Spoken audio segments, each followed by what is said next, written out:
That's not great. That's not great. I'm just curious why you even had to add the plus. Like, were you paying for age at this point? I don't know what really happened with him. Either way, didn't work out for me. What's going on, guys? Welcome back to the DU Trade Archives. In our third edition here, I'm going to go over some more mistakes of mine. Now, we covered Quentin Johnston, I believe, in our second episode, a trade that Jake went over, or a couple trades that Jake went over. This episode is also going to feature some trades with Quentin Johnston, but also some trades with Jeudy. So I think that's where we're going to start, because that's kind of what takes us to the finish line here. So again, if you haven't joined us for the DU Trade Archives, we're here trying to really look back on some trades of the past and see if we can, learn something from them and hopefully take it with us in the future so we don't make the same mistakes. Okay, first trade here is a doozy. It's honestly a miracle that I went on to win this league in 2023. Like, it doesn't even make sense when you look at how I kind of started things off, or really finished things off at the end of 2022. So how this really begun was, if you go back, I think I wasn't the only one who was a believer in Jeudy. And at the time, there was still some hope, things coming together with the new quarterback and all these things, exciting things happening for Jeudy. We thought maybe he was finally going to break out. I got ahead of myself here. I got a little too cute, like, no doubt about it. Just looking back, Deebo Samuel plus a third for Jeudy straight. That's not great. That's not great. I mean, I'll just pause there for a second. This is back in December of 2022. If I didn't mention that already, I'll pause there for a second. Jake, what do you think about this trade? Or I know what you think about this trade, but what do you want to say about this trade? I'm just curious why you even had to add the plus. Like, were you paying for age at this point? Like, were you paying off of maybe Deebo got injured towards the end of 2022? Yeah. Like, there's some injury stuff this there. It seems like an unnecessary add-on that, even at face, like, looking into 2023, obviously you ended up unfortunately losing this. It just feels like an unnecessary add-on at the time. One way or another. I mean, I think this is one of those things, again, where kind of, I was being impatient and also maybe trying to beat the market on a Jeudy, but to do that with a player of Deebo Samuel's caliber and to add to it just doesn't really make any kind of sense. So even trying to think back to what I was thinking back then, clearly I was just very high on Jeudy and thinking that, he was going to be able to be the number one wide receiver on that Denver Broncos offense. Completely missed, obviously, completely missed. That was just a terrible take, obviously. Yeah, it's a wonder what happened with Jeudy. I think he's a really good route runner, but maybe there's some work ethic stuff there at this point. Some of that kind of stuff is maybe come out. I don't know what really happened with him. Either way, didn't work out for me. This trade, I do realize that this was with I think, former champion. So this guy knows what he's doing. It's not, I'm not working with a bum over here on the other side. So maybe my point is, maybe he took me for a ride on this one a little bit too. So good on him. Moving on to the next trade here. Okay, so now I have Jeudy on my team. I've given up Deebo Samuel in the third. I'm living with that apparently, and I'm doing just fine at this point. We're in July of 2023, and I'm looking to move on from Davante Adams. I have a couple older wide receivers on my team in general, and I was just thinking at the time, like, maybe this would be a good time to churn Davante Adams for a rookie wide receiver plus something, right? And I think I'm kind of at that point today too, again, with my Davante Adams shares. But this trade right here, giving me some caution in terms of like how I go about doing that, because I moved Davante Adams for Quentin Johnston in the second, which has not worked out, obviously. I don't think the process was terrible there.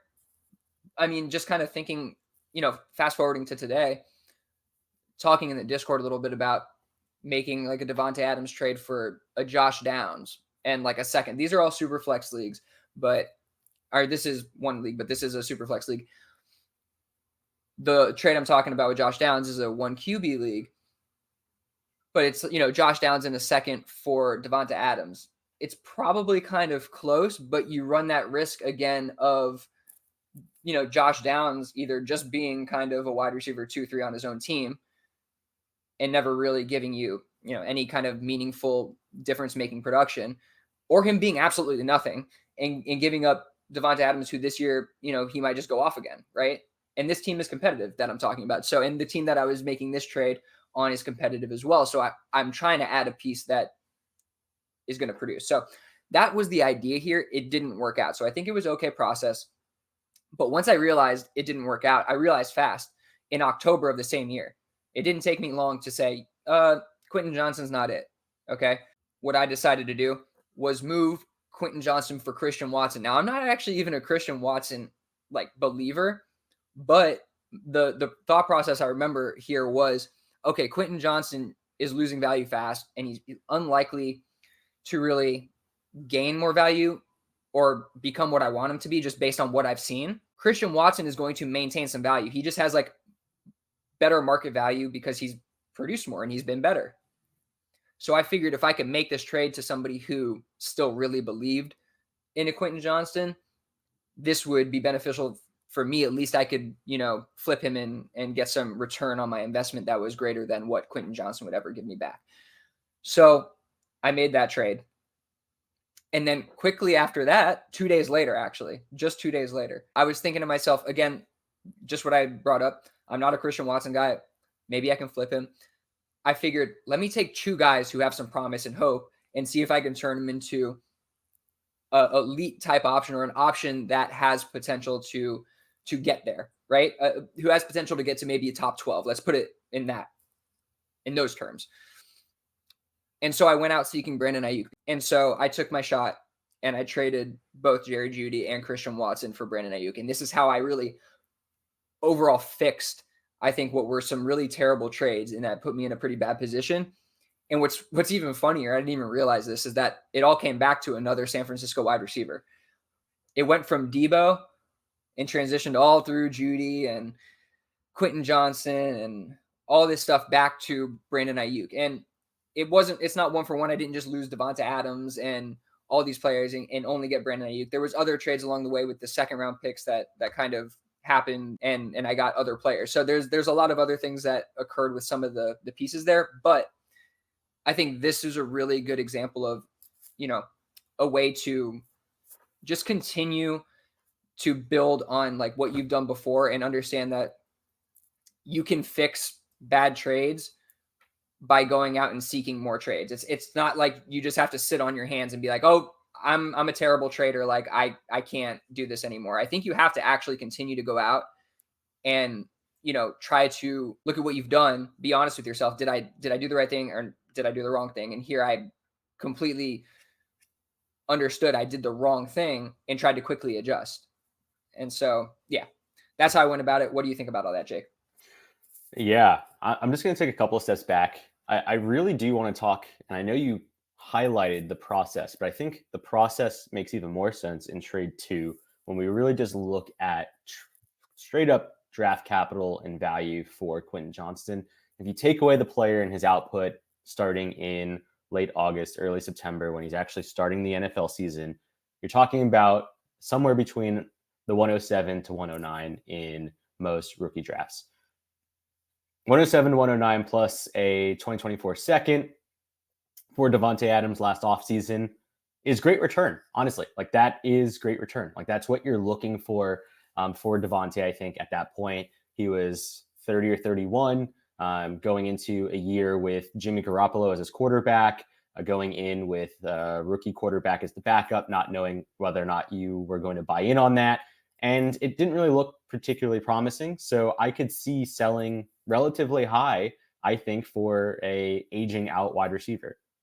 Diving into the third trade, I really like kind of the logic here, especially with regards to Christian Watson and where he was in relation to Quentin Johnston's, Christian Watson and Quentin Johnston's relative value. I do think that at the time they were probably kind of moving in separate directions. Christian Watson was actually moving up, just coming off of the early season hamstring injuries and having a little bit more touchdown upside again, which was a gain in value, whereas Quentin Johnston was going in the exact opposite direction already.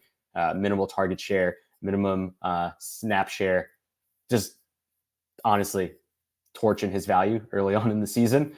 And then to pair Christian Watson with Jerry Jeudy, who, you alluded to in the first trade as being an overall value loss, and being able to honestly probably even double or triple tier up to Brandon Ayuk from either of those players is really, really, really smart business. Like, that's just being able to work around how the market is adjusting to players mid-season and really seeing those value gaps that I think players need to take advantage of, because they happen in such short windows, right? When you look at Brandon Ayuk's season after October 19th, he was basically untouchable. You're talking about a player who was probably equivalent to potentially 2 firsts by week 12, 13 period. And you traded, I don't know, 2 early seconds for him, basically. Like, that's great process. And, this little segment isn't for me to pat you on the back or give you a lot of positive affirmations about great work, but I think it's more so about, taking 2 L's and making those 2 L's into, honestly, at the end of the day, a major tier up from Deebo Samuel and a third to Brandon Ayuk. Did you have to give up some value across the way? Yeah. But in the grand scheme of things, your team got younger.